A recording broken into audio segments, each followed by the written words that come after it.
are here with poet, carpenter, painter, former rapper, sound engineer, all around dope poet, Yogi Jawn. Yogi Jawn, welcome to the podcast. We're excited to have you. What's going on? First, I want to say this is the first poet outside of myself to take the stage. So I'm honored to have you. I'm excited for you to get in front of the people and do what you do. I'm excited, man. I'm definitely excited. I've been waiting. I've been wanting to come to County Joan for a minute, so it's gonna be dope that the first time I get there is being on stage. On stage. Yeah. So, one, I'm glad that you're excited. But let's go back. One of our real things is we believe that people connect with art more when they know the artist. Yes. So let's kind of go back to the beginning. Talk about some of your. I named all the things that you do from an art perspective. Talk about some of your early childhood experiences. So my writing came from my mother. Mm-hmm. My mother would, whenever I got in trouble, she would make me read a book and write a book report. So it was never like no, it was get in there, read this book and write the book report. So I read and wrote a lot of books and wrote a lot. So that was my intro to writing. So I already had this like crazy amount of writing that I had did from an early age. Before I started getting into hip hop or anything like that. She also didn't let me watch TV for a long time. So I didn't start watching TV till I was around 12. Okay. So well, not regular like nighttime TV. I watched cartoons and stuff like that. Yeah. But so that amount of time of reading whenever I was watching TV gave me this whole different perspective where I was an outcast amongst my friends because they're like, "Oh, did you see the Def Comedy Jam thing?" And I'm like, "That's Abbott and Costello." And like, so I'm like, I know the history of like, because the only TV I was allowed to watch, I had to go to the free library and get the VHS tapes. Yeah. So I watched pretty much everything the library had in VHS, but it was all like black and white and like 70s stuff. It was all old. There was no new stuff in there. So my reference of art started with older art. And then my mother's a poet. So going to poetry spaces as an early kid, I was not into that. I was literally like, these old people are boring. Yeah. But I was always there. Okay. So I soaked it up without even realizing I was soaking it up. Yeah. And then high school marching band is where the musical love came from. Okay, what instrument? Drums. Okay. I was drums. I played all the drums. I ended up being percussion section leader, which was a big thing back in high school. But I was just really into keeping the rhythm of things. Yeah. And so that led to rapping, right? Somebody get a beat and you just going. And now my writing skill allows me to understand creative writing from a whole different perspective. Yeah. And so I'm big fan of like Nas and Rakim and all these people who would make me go look up words. Yeah. And so just doing that over and over until like, all right, one of my friends became like one of the biggest rappers in the city. He had a first independent video to make it onto 106 and Park. His picture and image and the album cover was on his Septa buses for a summer. Yeah. So seeing that as a young kid, like you're 16 and you see one of your friends get their name and their picture on the bus. Yeah. So it was crazy. So that led to just trying to do art in a lot of different ways. So I was painting and sculpting and all types. My mother kept me in art classes. Like it was like no sports. You're gonna do all art. Yeah. Which I was pissed at the time because all my friends are doing sports. Yeah. But it gave me a good foundation in a lot of different areas. Yeah. And then eventually that led to me pursuing rap full time for a long time. Ended up in a group with somebody, Anthony Riley, and he ended up doing really well much later on. He actually was on The Voice, had a record. Yeah. Rest in peace, rest in power. He passed away. But I actually ended up writing for him for a long period of time. And in that time, I learned, one, how to do more than rap. Right now, I'm writing songs. Yeah. And from writing songs, I ended up working in Dre and Badal's studio as, engineering, partially engineering, but working with London Evans, who was B2K's engineer. So he and I are really good friends. And he became my engineer. I ended up recording an EP, putting that out. And then the world fell apart during the pandemic. Yeah. Yeah. And I ended up on Clubhouse for 2 years. I found a poet's room. Okay. Because somebody was like, I was in an art room and they were like, yo, I said a poem and they were like, you ain't supposed to be in here. Yeah. You're supposed to be in the poet room. So that led me going into the Honey Drippers, became an erotic poet. That led me to like just doing a lot of poetry on Clubhouse. And then when I came outside, it was a whole different thing, right? Because now, like, I hadn't performed since I had rapped. It was almost 10 years prior. Okay. So it's like, yo, like, it's a whole different thing. So now I got anxiety, stage fright. There's nobody on the stage with me anymore. Yeah. So all of that is going on in my head. And I end up getting on Instagram Live, doing a bunch of stuff on there. And another group called the Deadly Pens hears me and they're like, yo, we want you to be a pen. Okay. And now I'm in this group of elite writers. Some of the Deadly Pens that you would know of is Black Ice. Okay. I'm trying to think who else is in there that you would know. I don't know if you know Red Storm. Do you know Georgia Me? No, I don't. So these are like prominent poets in their city. So Red Storm's from Chicago. Georgia Me is in Atlanta. They're like big, widely known people. Some. Yeah. So, but you know Black Ice. Yeah. Right. So, 100 people in this thing, national group. Yeah. And I'm in there and I'm just like, yo. Yeah.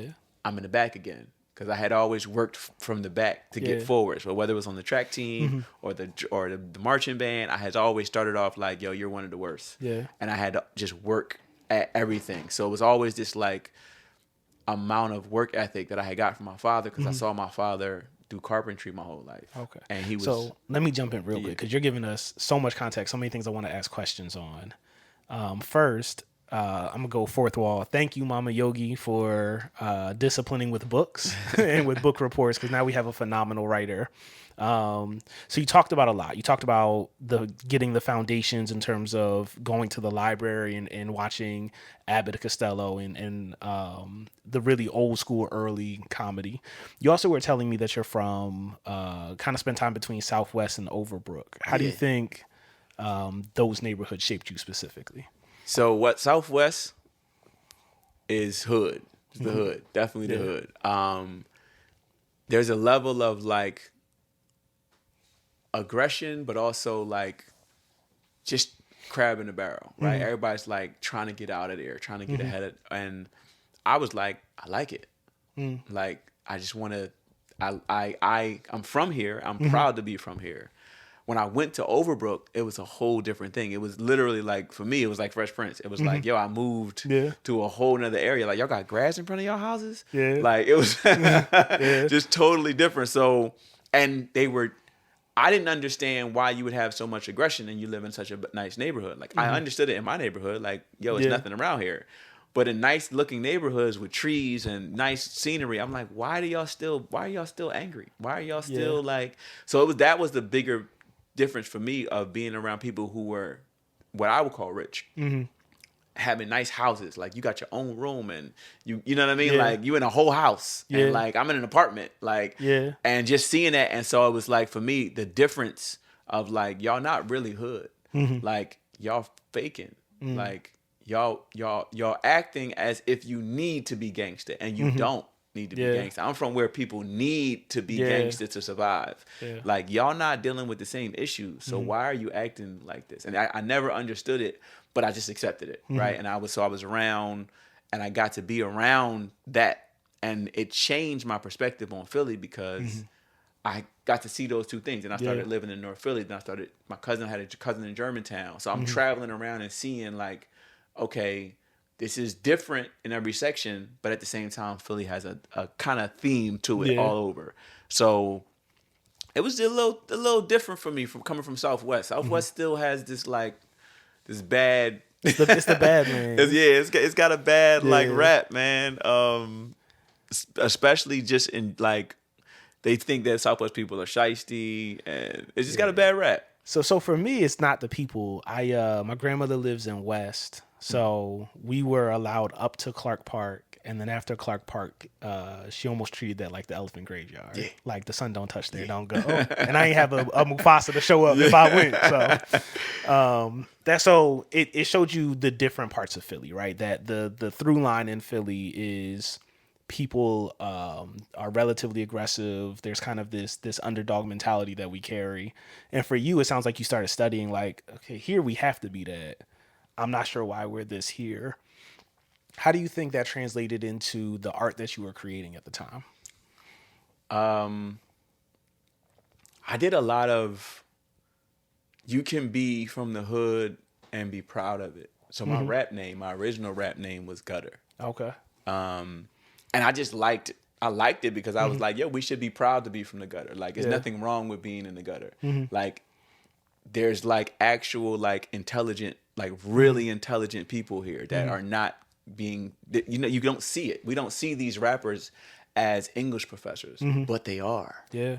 And so I literally was like, had this like, I'm going to prove to you that being gutter can be great artistically. And so, I would battle rap and I would just have all these like super like intelligent things that I would say in these hood ways where it would be like, I remember I would say something in a battle one day and I was like, something, y'all stagnant. I paint pictures like Rembrandt. And they were like, who's Rembrandt? And it was stuff like that where it was like, I realized like, oh, y'all don't read. And I just felt, and it was always that. So here I am, I'm in a group of battle rappers, and I'm the person who reads. I'm the person who is like, has studied. I'm the person who went to college and came back. And like, so the level of intelligence I would see like, oh, y'all just ignorant to like what's really out here and what opportunities are really available if y'all just apply yourself. And so I was ended up becoming somewhat of a leader in the group because of the fact that I knew so much more. Yeah. So I would be out there like giving sermons. Like one minute I'm battle rapping. The next minute I'm like, yo, we got to get it together because if we put our money together and we invest, we can do stuff. And I've always been like that since I was a kid. So it was just like a funny thing to see that and how my perspective would change people. And then people around me, one of my homies, Inkwell, another person, rest in power, he was the first person to tell me that I was nice because I'm working from the back. Everybody else got better punchlines. Everybody else got better flows. Everybody else knows how to do all the different stuff. And I got these witty, creative lines, but it's not in a flow. I don't know how to flow yet. And so I used to use personality to get the lines across rather than like I got a consistent flow. And he was the first person to pull me aside and be like, yo, you got it. You gonna make it. Like you're the and I was like, okay. Good. Like I'm, the first person that like told me because before it was like I'm constantly trying to prove like I could be good. And once I really knew, I was like, it kind of like settled in and I was like calm about it. And it changed how I was looking at stuff. And I got calmer and it slows you down when you like really, really realize like, I don't really got to do nothing but be myself. Yeah. So it sounds like the noticing both your difference and that your difference was really kind of a strength in that moment. And then having that acknowledgement, like, no, I'm nice how I am. I heard you say something earlier. You were talking about your mom and saying that she had you in poetry spaces. And then outside of this, I've heard you say that your dad was a carpenter. So you're a second generation poet, third generation carpenter. Yeah. Tell me about your family influence on you and your art. So my grandfather built a second floor or third floor on his 2-story house in South Philly. I didn't find that out until I was working on somebody's house. And they were like, you're good at that. And I'm like, I went to school. And I grew up, my dad kind of doing it. And she was like, no, it's in your blood. And I was like, what? And she's like, yeah, I grew up on your parents' block. And your grandfather was my grandfather's friend, my father's friend, and they were the neighborhood carpenters. We watched your dad put another floor on his house. Yeah. And so my dad kind of raised me with that same type of work ethic, right? Like where it's just like you just create whatever you need. You can create it. You can build it. You can like find a way no matter what. All it takes is you got to get up in the morning. and go hard at it. Yeah.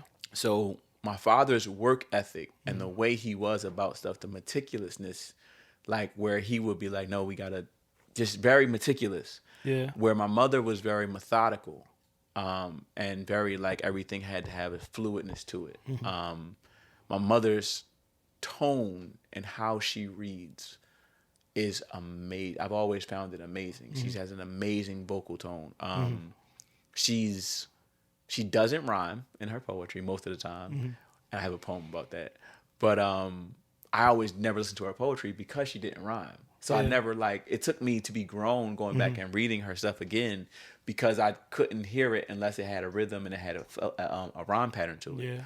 And her writing, now I see like where I get it from, where a lot of it comes from, and understanding like, oh, she has this like funny way of looking at things, like the irony and stuff like that. And I do that a lot in my poetry, where I have these moments of like, I might say something serious and then break the ice with something, you know what I mean, break it. And so she like had a huge influence on me without me really realizing it, just being in her presence and soaking it all up. And the same with my father, like just soaking up their essences of who they are as people really has a lot to do with who I am. Yeah. It sounds like from your dad, you got the work ethic and the I'm going to get it done. So whether that's building an additional story onto the house or whatever tools, whatever materials I have, I can make something with this. Right. And then from your mom, you got the studied, the different way of looking at the world, the willingness to kind of sit in that in between, which is evident in your poetry. The research, man. I'm really big on like researching to like when I get an idea, I like write it down, I brainstorm it, but then I take the brainstorming and I go and I look up all the things that I've brainstormed about it. Yeah. And that's because my mother used to sit me like whenever I ask her a question, go to the encyclopedias. Yeah. And I would always like be sitting in the encyclopedia. I'm reading one thing that I want, and now I'm end up reading a couple more pages because I'm interested in seeing. I've seen some colorful pictures or something like that. Now I'm just so I do that still. I still might sit and just read a dictionary. Yeah. Like just going through words. I love words. Like I've really come to realize like what this really is with music, with all of it is I love words and I love the effects that words can have on us as people. Yeah. Yeah, that's again super evident when it comes to your work and your approach. I've never been disappointed while listening to you, and I've actually had to go and be like, "Wait, what show are you talking about?" Like, let me look this up. So let's switch. So you were in poetry spaces young, didn't appreciate it. It took some maturity. You saw your mans make it at 16, and then you went through about a 10 to 15 year period of pursuing music. Quickly, talk to me about that period of your life. So music was crazy for me because I dropped out of college to do music. I had a trust fund. I was a trust fund baby. My uncle, my mother's brother, left me money to go to college. When the money ran out, I didn't want to go into debt because I had always heard about people going into debt and I was a kid, I was young, nobody had really sat me down and explained finances to me. So I was just like, I'm not about to go into debt and I don't even know what I want to do with my life. Yeah. So I came home, I started working because I always worked, and I just started doing music.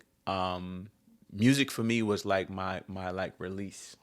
Not knowing that I had so many issues from growing up in the neighborhood so I had no idea that what was going on was going on. Yeah. I thought murder, violence, all that stuff was normal stuff. It wasn't until I went to college and I'm taking psychology courses and philosophy courses that I get in a fight at a basketball game, and they call security. They call the cops. And I'm like, that's not what we do. Why you call the cops? Yeah. Like, oh, y'all was being violent. I was like, violent? This ain't violence.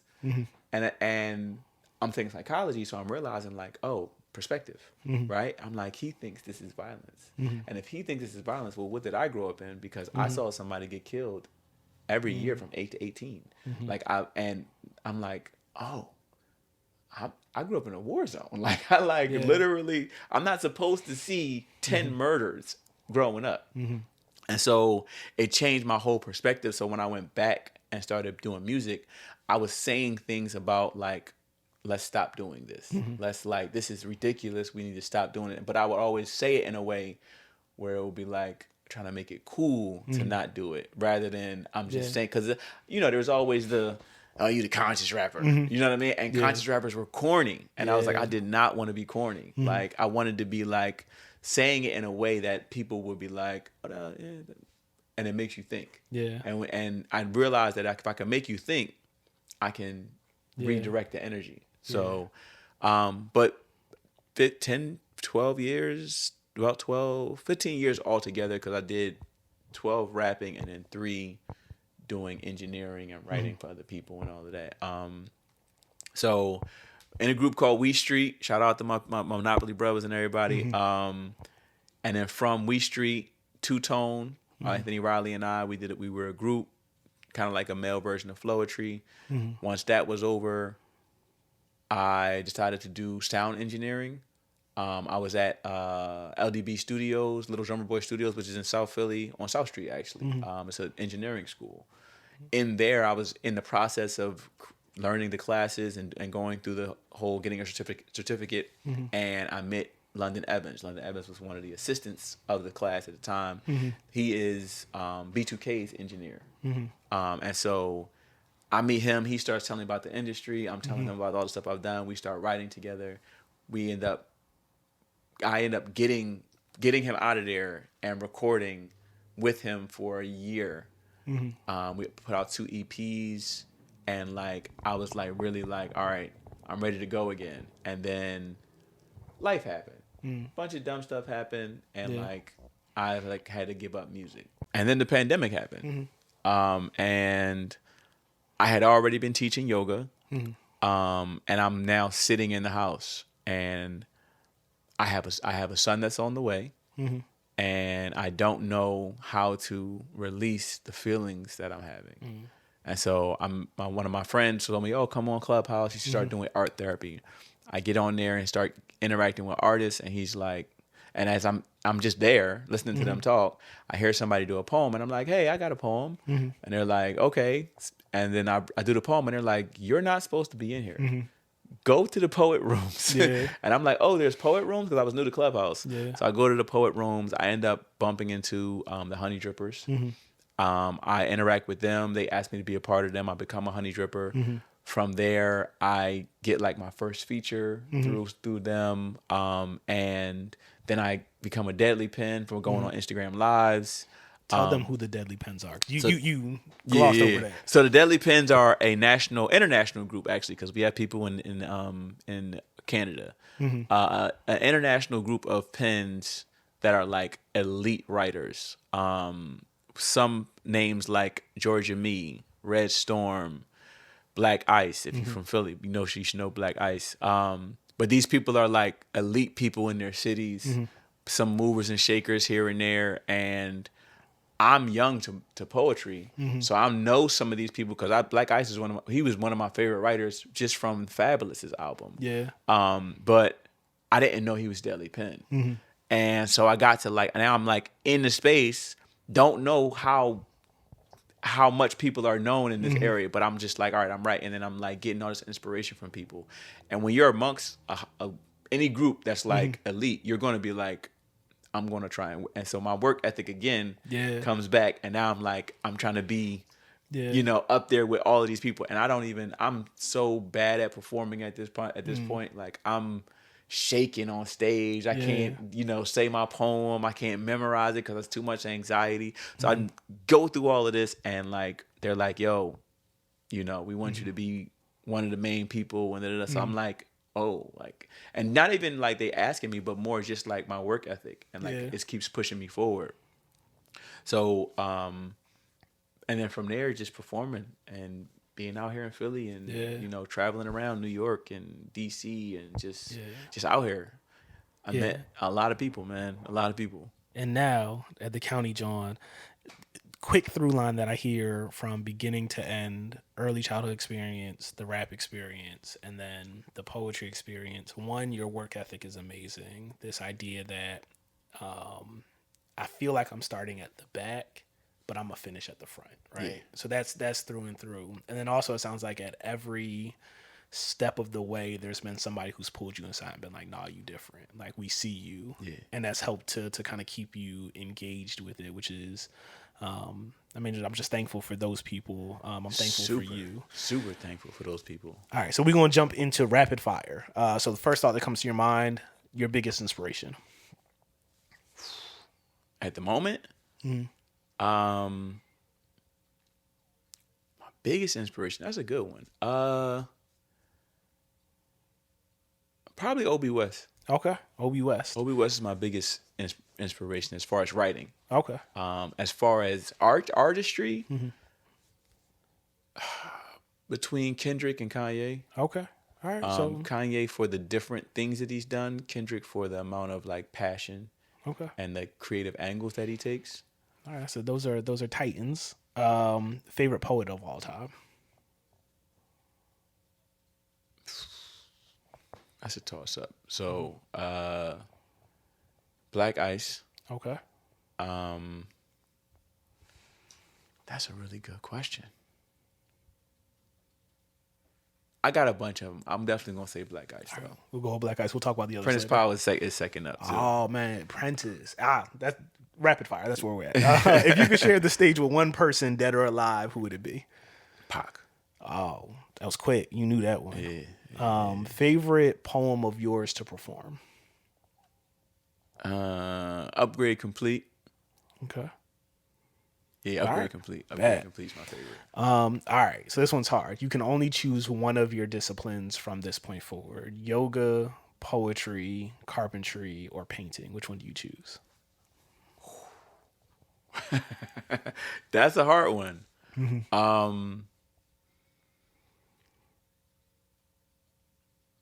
I would probably say yoga. Okay. I would probably say yoga. And the reason being is that when it's all said and done, right, I want to be healthy. Yeah. I want to be peaceful. If I was in the middle of nowhere, I would do yoga. Okay. I would still probably write. But if I had to choose one, poetry is like neck. It's right there. It's right there though. Only because I think I couldn't do poetry and be a slot. You know what I mean? Yeah. And be like, I'm not working out no more. I'm not doing nothing. Okay. I have to. It's kind of like hand in hand for me. Like the breathing is the main point. So yoga is 8 different things. It's not just the body movements. Pranayama is one of the biggest parts of yoga. It's the breathing techniques. So I practice a lot of breathing techniques to be able to perform the way I perform. Yeah.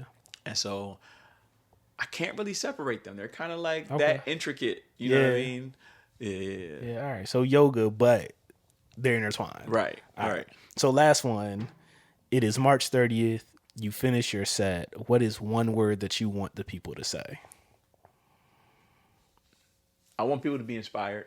Okay. I definitely want people to be like, yo, like, wow. Like, Yeah. That's 2 crazy. words, but we're going to take it. So you heard it right here. We got Yogi Jawn March 30th at Ardmore Music Hall. Y'all going to be wowed. Y'all going to be amazed. Pen is amazing. So come out, grab your tickets, and we look forward to seeing y'all there. We out. Peace.